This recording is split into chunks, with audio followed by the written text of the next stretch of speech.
اول تو بات آ گئی خوف خدا کا معاملہ، اور ایک کوئی نشانی بھی انہوں نے دیکھی ہے، اور بہرحال اللہ تعالیٰ کے فضل سے یوسف علیہ السلام اس برائی سے دور رہے۔ کذالک لنصرف عنہ السوء، اسی طرح ہم نے ان سے اس برائی کو پھیر دیا، والفحشاء اور بے حیائی کی بات کو، انہ من عبادنا المخلصین، بے شک وہ ہمارے مخلص چنے ہوئے بندوں میں سے تھے۔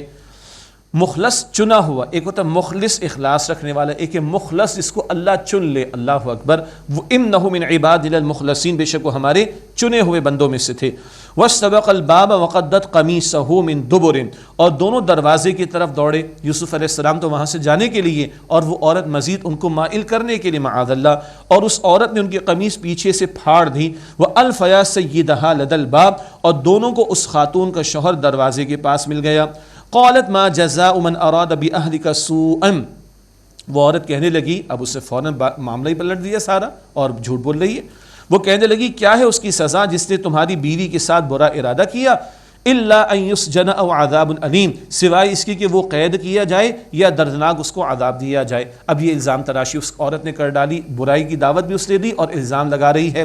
قال هي راودتني عن نفسي، یوسف علیہ السلام نے فرمایا کہ اس عورت نے مجھے میرے نفس کی حفاظت سے پھسلانے کی کوشش کی ہے۔ جواب انہوں نے دے دی یوسف علیہ السلام، الزام لگے تو اس کا جواب دینا چاہیے۔ وشہد شاہد من اہلہا، اور گواہی دی اس خاتون کے لوگوں میں سے ایک گواہ نے۔ وہ گواہی کس نے دی ہے اس پر تفصیلی کلام روایات میں ملتا ہے، البتہ کوئی سمجھدار آدمی تھا جس نے گواہی دی، بڑی زبردست گواہی دی۔ کیا؟ ان کان قمیص قد من قبل فصدقت وهو من الكاذبین، کہ اگر ان کی قمیص آگے سے پھٹی ہو تو وہ سچی ہے اور یہ یوسف جھوٹوں میں سے ہیں، معاذ اللہ، اگر آگے سے قمیص پھٹی۔ وَإِن كَانَ قَمِيصُ قُدَّ مِن دُبُرٍ، اور اگر ان کی قمیص پیچھے سے پھٹی ہوئی ہے، فَكَذَبَتْ، تو وہ عورت جھوٹی ہے، وَهُوَ مِنَ الصَّادِقِينَ، اور وہ یوسف سچوں میں سے ہوں گے۔ فَلَمَّا رَأَىٰ قَمِيصَ قُدَّ مِن دُبُرٍ، تو جب ان کی قمیص، یوسف علیہ السلام کی مراد قمیص پیچھے سے پھٹی ہوئی دیکھی، قَالَ، تو اس شخص نے کہا، اس عورت کے شوہر نے، إِنَّهُ مِن كَيْدِكُنَّ، بے شک یہ تم عورتوں کا فریب ہے، ان کیدکن عظیم، بے شک تمہارا فریب تو بہت بڑا ہے۔ یہ ساری عورتوں کے بارے میں کلام نہیں ہو رہا، یہ تو اس شخص نے ایک بات کہہ دی ہے اپنی عورت، اپنی اس بیوی کے اس برے طرز عمل پر کہ تمہارا فریب تو بہت ہی بڑا ہے۔ نوٹ کیجئے گا، گواہی تو بہت عمدہ آ گئی، ایک اور گواہی بھی ہے جو یہاں پوشیدہ ہے۔ کس کی قمیص پر کلام ہو رہا ہے؟ یوسف علیہ السلام کی۔ معاذ اللہ معاذ اللہ معاذ اللہ، اگر کوئی برائی کا اقدام ہوا ہوتا تو عورت کی قمیص پر بھی تو کوئی اثرات ہوتے، اس کی اور اس عورت کی قمیص اور ڈسکشن میں آئی نہیں رہی ہے۔ یہ ساری گواہیاں کس کے بارے میں آ رہی ہیں؟ حضرت یوسف علیہ السلام کی پاک دامنی کے بارے میں۔ یوسف اعرض عن ھذا، اے یوسف اس معاملے کو جانے دو، واستغفری لذنبک، اور اے عورت تم اپنے گناہ کی بخشش مانگو، انکی کنت من الخاطئین، بے شک تم ہی خطا کاروں میں سے ہو۔ یہ اس شخص نے اپنی بیوی کو بھی توجہ دلا دی اور گویا کہ ساری صفائی سامنے آ گئی، معاملہ رکا نہیں۔ بڑے گھرانے کا معاملہ تھا، اور بڑے گھرانوں کے معاملات آپ کو پتہ ہی ہے انورٹڈ کاما میں دائیں بائیں ہو جایا کرتے ہیں، اس سوسائٹی کا ایک پہلو سامنے آ رہا ہے۔ چنانچہ آگے ذکر ہے، بات پھیل گئی ہے اور بات مشہور ہونا شروع ہو گئی ہے۔ وقال نسوة فی المدینۃ امرأۃ العزیز، اور شہر میں عورتوں نے کہا کہ عزیز کی بیوی نے، عزیز اس شخص کا ٹائٹل جیسے کہ پہلے ذکر کیا جس کو ہم وزیر کہہ سکتے ہیں، اور شہر میں عورتوں نے کہا کہ عزیز کی بیوی نے تراود فتاها عن نفسه، اپنے غلام کو اس کے نفس کی حفاظت سے پھسلانا چاہا، قد شغفها حبا، اس کی تو محبت اس خاتون کے دل میں جگہ پکڑ گئی ہے، انا لنراها فی ضلال مبین، بے شک ہم اس عورت کو تو کھلی گمراہی میں دیکھتی ہیں۔ اب یہ اس خاتون کو پتہ چل گئی، عزیز مصر کی بیوی کو، اس کا نام مشہور جو ہے وہ زلیخا بیان کیا جاتا ہے، ہم اس تفصیل میں نہیں جا رہے، لیکن اصل قرآن پاک نام کا تذکرہ نہیں کر رہا ہوتا، کرداروں کا ذکر آ رہا ہے۔ اس عزیز کی بیوی کے بارے میں یہ جب بات ہوئی ہے تب اس نے بھی کچھ سوچا ہے۔ فلما سمعت بمکرہن ارسلت الیہن واعتدت لہن متکئا، پھر جب اس نے ان عورتوں کے فریب کا ذکر سنا تو ان عورتوں کو دعوت بھیجی اور ان کے لیے ایک محفل تیار کی، گاؤ تکیے کی۔ وآتت کل واحد منہن سکینہ، اور ان میں سے ہر ایک کو ایک ایک چھری دے دی، مراد پھل کاٹنے کے لیے۔ وقالت اخرج علیہم، اور کہا یوسف علیہ السلام سے کہ نکل کر ان کے سامنے آؤ۔ فلما رأینہ اکبرنہ وقطعن ایدیہن، پھر جب انہوں نے یوسف علیہ السلام کو ان عورتوں نے دیکھا تو ان پر ان کا حسن کا روب چھا گیا۔ وقطعن ایدیہن، اور انہوں نے بڑے اہتمام سے اپنے ہاتھ کاٹ ڈالے۔ وقلن حاشا للہ ما ھذا بشرا، اور کہنے لگی اللہ کی پناہ یہ کوئی انسان نہیں ہے، ان ھذا الا ملک کریم، یہ تو بہت بزرگ فرشتہ معلوم ہوتا ہے۔ اللہ اکبر۔ یہ محفل سجائی گئی، پھل وغیرہ دیے گئے، چھری ہر ایک خاتون کو دی گئی، اور یوسف علیہ السلام کو اس خاتون نے کہا، عزیز کی بیوی نے، نکل کر ان کے سامنے آؤ، اور ان کے حسن کا روب چھا گیا۔ بہرحال مسلم شریف کی روایت ہے، نبی اکرم علیہ السلام نے فرمایا کہ حسن میں سے آدھا اللہ تعالیٰ نے یوسف علیہ السلام کو عطا فرمایا۔ اللہ اکبر۔ وقطعن ایدیہن، بڑے اہتمام سے اپنے ہاتھ کاٹے۔ سب کو پتا تھا ہاتھ میں چھری کے ساتھ پھل بھی ہے، مگر ہاتھ اہتمام سے کاٹے۔ اس میں گرامیٹیکلی تفصیل ہے، ہر ایک نے معاذ اللہ مائل کرنے کی گویا کوشش کی ہے۔ وقلنا حاشا للہ ما ھذا بشرا، اور کہنے لگی اللہ کی پناہ یہ تو انسان نہیں ہے، ان ھذا الا ملک کریم، یہ تو بڑا بزرگ فرشتہ ہے۔ قالت فذلکن الذی لمتننی فیہ، وہ عورت بولی، عزیز کی بیوی، یہ وہی ہے جس کے بارے میں تم نے مجھے ملامت کی تھی۔ اب دیکھیے اس سوسائٹی کا حال کیا ہے، یہ بڑے گھرانوں کی خواتین کا حال ہے، اور یہ اس وقت کی سوسائٹی صدیوں پرانی تھی۔ آج کی سوسائٹی بھی آپ دیکھ لیجئے، انورٹڈ کاما میں کیا کیا معاملات نہیں چل رہے ہوتے۔ کیا کہہ رہی ہے؟ معاف کیجیے گا، وَلَقَدْ رَاوَدتُّهُ عَن نَفْسِهِ فَاسْتَعْصَمَ، اور میں نے اسے اس کے نفس کی حفاظت سے پھسلانے کی کوشش کی تو اس نے اپنے آپ کو بچا لیا۔ وَلَئِن لَّمْ يَفْعَلْ مَا آمُرُهُ لَيُسْجَنَنَّ وَلَيَكُونَ مِنَ الصَّاغِرِينَ، اور جو کچھ میں کہتی ہوں اگر اس سے یہ نہ کیا تو یقیناً وہ قید کر دیا جائے گا اور وہ بے عزت لوگوں میں سے ہوگا۔ یہ ہے ڈھٹائی کا معاملہ، گندے عمل کی دعوت میں ڈھٹائی کا یہ معاملہ کہ یہ کرنا ہے اس نے، ورنہ اس کو قید کر دیا جائے گا اور یہ بے عزت لوگوں میں سے ہوگا۔ یہ صدیوں پرانی سوسائٹی اور انورٹڈ کاما ذرا بڑے گھرانوں کی باتیں ہیں جو قرآن کریم یہاں پر پیش کر رہا ہے۔ آج جس دور میں ہم جی رہے ہیں، گناہوں کی دعوت کہاں سے کہاں نہیں پہنچی ہوئی، اور کس کس طرح گناہوں کی دعوتیں موجود نہیں ہیں۔ اللہ تعالیٰ میری آپ کی ہم سب کی عفت کی، حیا کی، پاک دامنی کی حفاظت فرمائے۔ اب سنیے گا، یوسف علیہ السلام کے سامنے جب باتیں آ رہی ہیں اور یہ بڑے گھرانے کے بیگمات ہیں تو ظاہر بات ہے اپنے بڑوں کے ذریعے کچھ نہ کچھ کرواہی ڈالیں گی، تو یوسف علیہ السلام التجا رکھ رہے ہیں اللہ سبحانہ وتعالیٰ کے سامنے۔ قال رب السجن احب الی مما یدعوننی الی، یوسف علیہ السلام نے عرض کیا کہ میرے رب، مجھے قید اس سے زیادہ پسند ہے جس کی طرف یہ سب مجھے دعوت دیتی ہیں۔ وَإِلَّا تَصْرِفْ عَنِّي كَيْدَهُنَّ أَصْبُ إِلَيْهِنَّ، اور اگر اللہ تو نے مجھ سے ان کے فریب کو پھیر نہ دیا تو میں تو ان کی طرح مائل ہو جاؤں گا، وَأَكُن مِّنَ الْجَاهِلِينَ، اور میں نادان لوگوں میں سے ہو جاؤں گا۔ اللہ اکبر۔ یہ عاجزی ہے حضرت یوسف علیہ السلام کی، مالک تو اگر نہ بچائے تو میں بچ نہیں سکتا، اگر تو میری حفاظت نہ فرمائے میں مائل ہو جاؤں گا، میں نادان لوگوں میں سے ہو جاؤں گا۔ یہ پیغمبرانہ اخلاق ہیں جو ہمارے سامنے آ رہے ہیں۔ ہم کس قدر گناہگار، ہمیں کتنا اللہ کے سامنے گر گڑانے اور رونے کی ضرورت ہے، کتنا اللہ سے دعا کرنے کی ضرورت ہے۔ گناہوں سے بچنے کی توفیق بھی اللہ عطا فرماتا ہے اور نیکی کرنے کی توفیق بھی اللہ ہی عطا فرماتا ہے۔ کتنا ہمیں توجہ کرنے کی ضرورت ہے اندازہ کیا جا سکتا ہے۔ فَاسْتَجَابَ لَهُ رَبُّهُ فَصَرَفَ عَنْهُ كَيْدَهُنَّ، تو ان کے رب نے ان کی دعا قبول فرما لی، بس ان سے ان عورتوں کے فریب کو پھیر دیا۔ إِنَّهُ هُوَ السَّمِيعُ الْعَلِيمُ، بے شک وہ اللہ خوب سننے والا، خوب علم رکھنے والا ہے۔ ثم بدا لهم من بعد ما رأوا الآيات ليسجننه حتى حين، پھر نشانیاں دیکھ لینے کے بعد ان لوگوں کو یہی سوجھا کہ انہیں ضرور قید میں ڈال دیں ایک مدت تک کے لیے۔ ہاں، اپنی عورتوں کو تو سنبھال نہیں سکتے جی، تو یوسف کو قید میں ڈال دیا جائے علیہ السلام۔ یہ جملہ بس میں سمجھتا ہوں کہ بات کنوے ہو چکی ہے، عورتوں کو تو اپنے سنبھال نہیں سکتے ہیں تو چلو انہی کو اٹھا کے جیل میں ڈال دیا جائے۔ یہ ہے جو مظلوموں کا معاملہ ہوا کرتا ہے اور کس کس طریقے سے جو ہے وہ ظلم کیا جاتا ہے۔ اللہ اکبر۔ اب قید خانہ ہے لیکن دعوت دین کا کام جاری ہے اور کردار بہترین ہے، اور آنے والے قیدی بھی یوسف علیہ السلام کے ظاہر کو اور کردار کو دیکھ کر متاثر ہوئے بغیر نہیں رہ سکتے۔ وَدَخَلَ مَعَهُ السِّجْنَ فَتَيَانِ، اور ان کے ساتھ دو جوان قید خانے میں داخل ہوئے۔ قَالَ أَحَدُهُمَا إِنِّي أَرَانِي أَعْصِرُ خَمْرًا، ان میں سے ایک نے کہا کہ بے شک میں خواب میں دیکھتا ہوں کہ میں شراب نچوڑ رہا ہوں، تیار کرنا شراب کو۔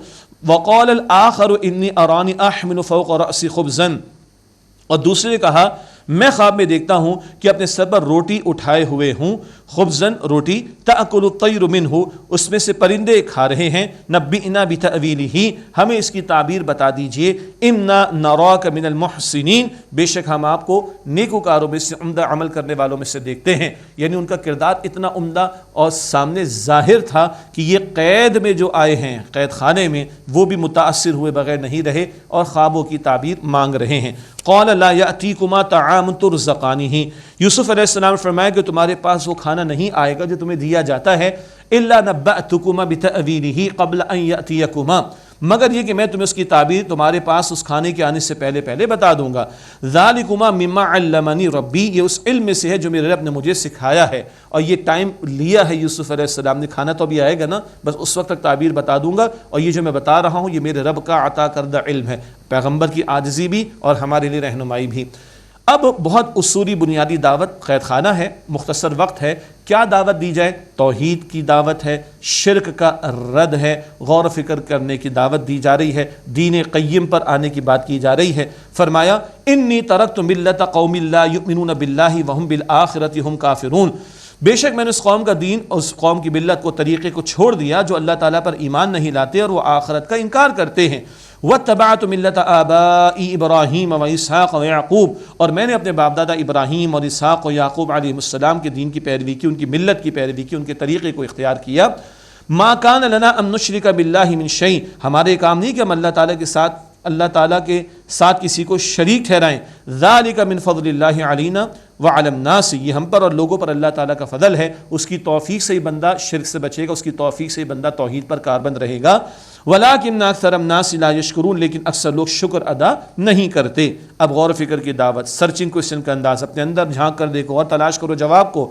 یا صاحبی السجن اارباب متفرقون خیر ام اللہ الواحد القہار، اے میرے قید کے ساتھیوں، کیا جدا جدا کئی معبود بہتر ہیں یا ایک اللہ جو کہ سب پر غالب ہے وہ بہتر ہے؟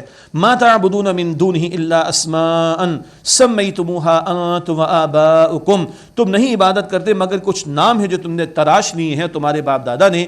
ما انزل اللہ بہا من سلطان، اللہ تعالیٰ نے ان کے لیے کوئی دلیل نازل نہیں فرمائی۔ ان الحکم الا للہ، حکم کا اختیار تو فقط اللہ سبحانہ و تعالیٰ کے لیے ہے۔ توحید کے دو پہلو ہیں، ایک نظری اللہ کو ایک ماننا، ایک عملی اللہ ہی کا حکم ماننا، انفرادی اجتماعی معاملات زندگی میں اس کی حاکمیت کو بھی تسلیم کرنا۔ ان الحکم الا للہ، حکم کا اختیار فقط اللہ سبحانہ و تعالیٰ کے لیے ہے۔ امر اللہ تعبدوا الا ایاہ، اس سے حکم دیا کہ اس کے سوا کسی کی عبادت نہ کرو۔ ذالک الدین القیم ولکن اکثر الناس لا یعلمون، یہی سیدھا درست دین ہے لیکن اکثر لوگ علم نہیں رکھتے۔ یہ بنیادی دعوت آ گئی، اپنا تعارف بھی کرا دیا، توحید کی دعوت آ گئی، شرک کی نفی ہو گئی، غور و فکر کی دعوت دے دی گئی، بس مختصر لفظ الفاظ میں بہترین دعوت سامنے آ گئی۔ اب وہ تعبیر بتائی جا رہی خواب کی۔ یا صاحبی السجن اما احدکما فیسقی ربہ خمرا، اے میرے قید خانے کے ساتھیوں، تم میں سے ایک تو اپنے مالک کو شراب پلائے گا۔ شراب شریعت میں تو حرام ہے، اس دور میں جو معاملات چل رہے تھے وہاں کی بات ہو رہی ہے، اور یہاں مراد ہے کہ وہ اپنے بادشاہ کو شراب پلائے گا، اس کو مراد ہے کہ قید سے نجات مل جائے گی۔ وَأَمَّا الْآخَرُ فَيُسْلَبُ فَتَأْكُلُ الطَّيْرُ مِنْ رَأْسِهِ، اور جو دوسرا ہے تو وہ سولی دیا جائے گا، بس پرندے اس کے سر میں سے کھائیں گے۔ دوسرے کے لیے سولی کا معاملہ۔ قُضِيَ الْأَمْرُ الَّذِي فِيهِ تَسْتَفْتِيَانِ، اس بات کا فیصلہ ہو چکا جس کے بارے میں تم سوال کرتے تھے۔ یہ تعبیر بتا دی گئی۔ خوابوں کے بارے میں نبی اکرم علیہ السلام کی تعلیم ہے کہ ہر ایک کے سامنے بیان بھی نہیں کرنا چاہیے۔ بہت ہی ہمارا کوئی مخلص ساتھی ہو، کوئی گھر والے بھی ہو سکتے، کوئی صاحب علم بھی ہو سکتا ہے، بہت اچھا دوست ہو سکتا ہے، کیوں؟ حدیث مبارک میں آتا ہے کہ جو تعبیر بتا دی جاتی ہے پہلی، وہی عام طور پر معاملہ ہو جایا کرتا ہے۔ جھوٹے خواب تو بیان نہیں کرنے چاہیے، اچھے خواب ہوں تو ان کو بیان کرنا چاہیے، اور ڈراؤنے خواب وغیرہ دیکھ کر آنکھ کھل جائے تو بائیں طرف اعوذ باللہ من الشیطان الرجیم پڑھ کر 3 مرتبہ تھوک دینا چاہیے، لیکن خواب ہر ایرے غیرے سے نہیں بیان کرنے چاہیے۔ بہت ہی مخلص کو ساتھی، کوئی دوست ہو، صاحب علم ہو، اسی سے تعبیر معلوم کرنی چاہیے۔ وَقَالَ لِلَّذِي ظَنَّ أَنَّهُ نَاجٍ مِّنْهُمَا، اور یوسف علیہ السلام نے ان دونوں میں سے جس کے متعلق گمان کیا کہ وہ بچ جائے گا، اس سے کہا اذکرنی عند ربک، اپنے مالک مراد بادشاہ کے سامنے میرا ذکر کرنا۔ فانساه الشیطان ذکر ربہ فلبث فی السجن بضع سنین، پس شیطان نے اس شخص کو اپنے مالک سے ان کا ذکر کرنا بھلا دیا تو وہ قید خانے میں چند برس رہے، تقریباً 7 برس قید خانے میں رہے۔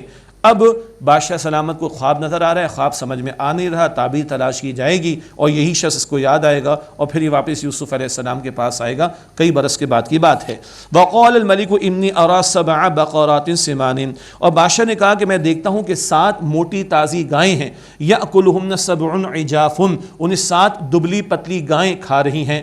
وَسَبْعَ سُنبُلَاتٍ خُضْرٍ اور 7 سبز خوشے ہیں، وَأُخَرَ یابسات اور دوسرے 7 خشک خوشے ہیں۔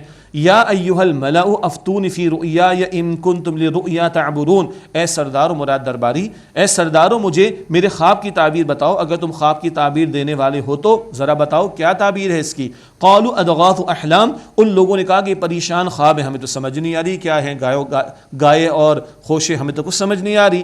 وما نحن بتأویل الاحلام بعالمین، اور ہم ایسے خوابوں کی تعبیر جاننے والے بالکل نہیں ہیں۔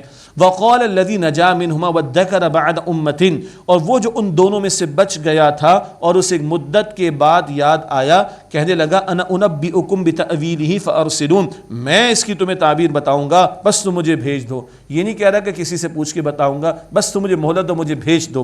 اب یہ دوڑا چلا آیا یوسف علیہ السلام کے پاس، کوئی معافی نہیں، کوئی معافی تلافی نہیں، کوئی ریگریٹ نہیں، کوئی اپالوجی نہیں، سیدھا ڈائریکٹ اپنے مطلب کے اوپر۔ یہ کردار ہیں جو مختلف نوعیت کے اس سورہ مبارکہ میں آ رہے ہیں، اور یہ کردار ہمیں ہمارے معاشروں میں، گوٹ پھنسی ہے تو بہت اچھا لگ رہا ہے ایک بندہ، گوٹ نکل گئی تو اس کو یاد بھی نہیں کرتے جی، جب تک سیٹ پر ہے تو ہاسپٹل میں ہے تو جا بھی رہے، لیکن ریٹائر ہو گیا ہے اور سیٹ سے فارغ ہو گیا ہے تو مرتا رہے ہماری بلا سے، استغفر اللہ۔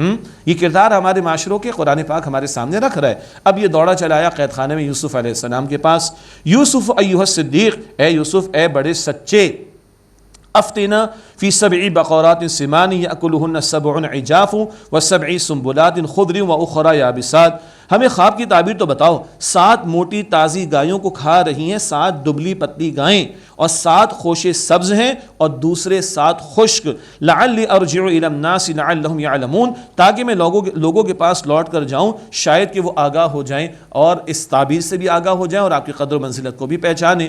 یوسف علیہ السلام نے کوئی غصہ نہیں کیا، کوئی اس کے اوپر جو ہے وہ نکیر نہیں کی۔ اللہ اکبر، پیغمبرانہ اخلاق۔ تمہیں تو میں نے کہا تھا اپنے بادشاہ کے سامنے ذکر کرنا، اب گوٹ پھنسی تو دوڑے میرے پاس چلے آئے ہو، کچھ نہیں، پیغمبرانہ اخلاق دیکھیے، اور تعبیر بھی بتا رہے ہیں، تدبیر بھی سجا رہے ہیں، سبحان اللہ۔ قال تزرعون 7 سنین دأبا، انہوں نے فرمایا کہ تم 7 سال لگاتار کھیتی باڑی کرو گے، فما حصدتم فذروه في سنبله الا قليلا مما تأكلون، پھر جو تم کاٹو تو اسے اس کے خوشے میں چھوڑ دو مگر تھوڑا جتنا تم اس میں سے کھا لو۔ یہ بہت اہم بات ہے کہ حفاظت اناج کی ہو جائے، جتنا وہ خوشے کے اندر اس کورنگ کے اندر پروٹیکشن میں رہے گا اتنا اس کی حفاظت ہو جائے گی۔ فرمایا کہ تو اسے اس کے خوشے میں چھوڑ دو مگر تھوڑا جتنا تم اس میں سے جو کھا لو۔ ثم یأتی من بعد ذلك 7 شداد، پھر اس کے بعد آئیں گے 7 سخت سال، یأکلن ما قدمتم لہن، کھا جائیں گے وہ جو تم نے ان کے لیے بچا رکھا ہوگا۔ پہلے 7 سال کھیتی باڑی کرو، بچا کر رکھنا، آگے قحط آئے گا، اگلے 7 سال میں قحط ہوگا تو جو بچا رکھا تھا وہی تم کھاؤ گے۔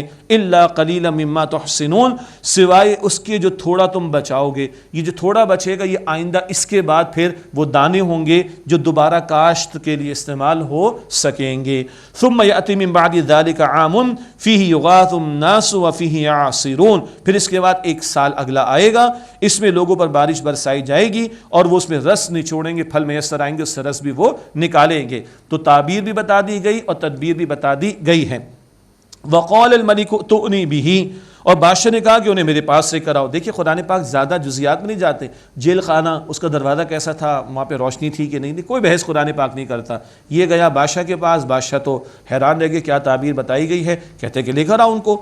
وقال الملک ائتونی بہ، اور بادشاہ نے کہا کہ انہیں میرے پاس لے کر آؤ۔ فلما جاءہ الرسول قال ارجع الی ربک، پس جب قاصد ان کے پاس یوسف علیہ السلام کے پاس آیا تو انہوں نے فرمایا کہ اپنے مالک کے پاس لوٹ جاؤ، فاسألہ ما بال النسوۃ اللاتی قطعن ایدیہن، اور ان سے پوچھو ان عورتوں کا حال کیا ہے کہ جنہوں نے اپنے ہاتھ کاٹے تھے۔ یہ ایک الزام لگا ہوا تھا نا، آج بادشاہ سلامت مجھے جیل سے نکالنا چاہتے ہیں، کل بڑی ذمہ داری بھی یوسف علیہ السلام کو ملنے والی ہے، ذرا چیک تو کرو بھائی کیا معاملہ ہوا۔ تو عورتوں کا، ان ربی بکیدہن علیم، بے شک میرا رب ان کے فریب سے خوب واقف ہے۔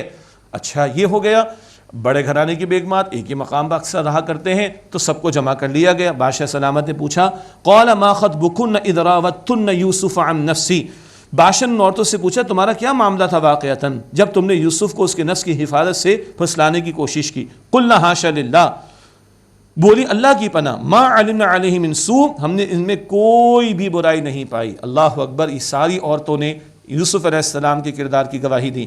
قالت امرأۃ العزیز الآن حصحص الحق، عزیز مصر کی بیوی بولی اب حقیقت ظاہر ہو گئی، انا راودتہ عن نفسہ، میں نے ہی انہیں ان کے نفس کی حفاظت سے پھسلانے کی کوشش کی تھی، وَإِنَّهُ لَمِنَ الصَّادِقِينَ، اور بے شک وہ سچوں میں سے ہیں۔ اس واقعے میں جو بہت سارے کردار آ رہے، کلوزنگ بڑی اچھی آ رہی ہے۔ ان عورتوں نے برائی کی دعوت دینا چاہیے، انہوں نے بھی اعتراف کر لیا کہ کوئی کردار میں کمی کوتاہی نہیں، بہترین کردار۔ اس عورت نے تو برائی کی دعوت کی انتہا کر دی تھی، اب وہ بھی اعتراف کر رہی کہ مجھ سے غلطی ہوئی، اور وَإِنَّهُ لَمِنَ الصَّادِقِينَ، اور بے شک وہ یوسف سچوں میں سے ہیں علیہ السلام۔ ذَلِكَ لِيَعْلَمَ أَنِّي لَمْ أَخُنْهُ بِالْغَيْبِ، یہ اس لیے تھا تاکہ وہ جان لے کہ میں نے پیٹھ پیچھے اس کی کوئی خیانت نہیں کی، وَأَنَّ اللَّهَ لَا يَهْدِي كَيْدَ الْخَائِنِينَ، اور بے شک اللہ تعالیٰ خیانت کرنے والوں کے فریب کو چلنے نہیں دیتا۔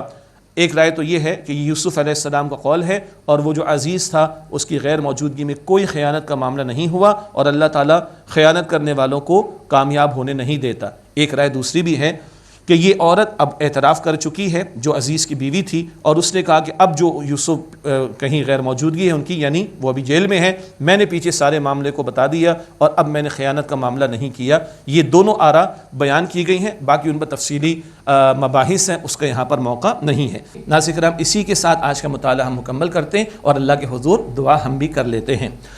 بسم اللہ الرحمن الرحیم، اللہم صلی علی محمد وعلی آل محمد وبارک وسلم۔ رب اجعل لي مقيم الصلاة ومن ذريتي ربنا وتقبل دعاء ربنا اغفر لي ولوالدي وللمؤمنين يوم يقوم الحساب رب اغفر وارحم وانت خیر الراحمین۔ یا اللہ ہم سب کی، ہمارے ماں باپ کی، ہمارے گھر والوں کی اور تمام مسلمانوں کی مغفرت فرما دے۔ اے اللہ ہمارے صغیرہ کبیرہ گناہوں کو بخش دے، اے اللہ ہمارے صغیرہ کبیرہ گناہوں کو بخش دے، اے اللہ ہمیں سچی اور پکی توبہ کی توفیق عطا فرما۔ اے اللہ ہمارے شہروں کو، ہمارے علاقوں کو، ہمارے محلوں کو، ہمارے ملکوں کو، سارے عالم اسلام کو امن عطا فرما دے۔ اے اللہ ہم سب کے حساب کو آسان فرما دے۔ اے اللہ ہمیں جہنم کی آگ سے آزاد فرما دے۔ اے اللہ روز قیامت نبی اکرم صلی اللہ علیہ وسلم کی شفاعت نصیب فرما۔ اے اللہ ہم سب کو جنت الفردوس عطا فرما دے۔ یا اللہ ہماری محنتوں کو اپنی بارگاہ میں قبول فرما دے۔ اے اللہ ہم سب سے راضی ہو جا، اے اللہ ہم سب سے راضی ہو جا، اے اللہ ہم سب سے راضی ہو جا۔ وصلی اللہ علی النبی الکریم وعلی آلہ واصحابہ اجمعین، آمین برحمتک۔